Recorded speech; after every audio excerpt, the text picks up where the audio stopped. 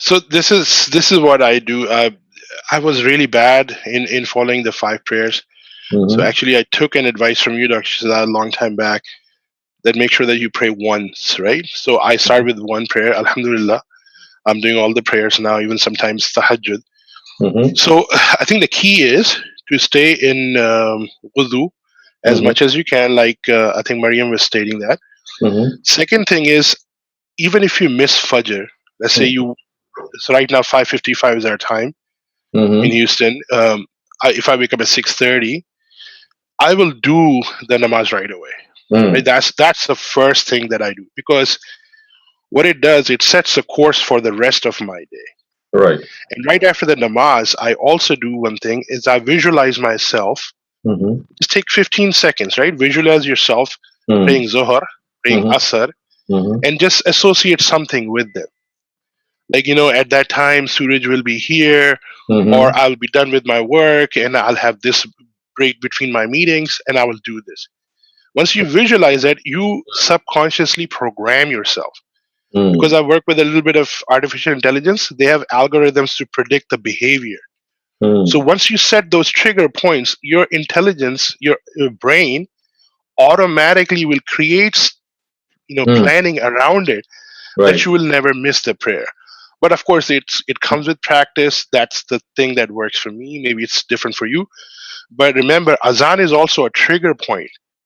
There is nothing in a religion without a reason, right? Allah has put the azan in there because that will trigger something in you.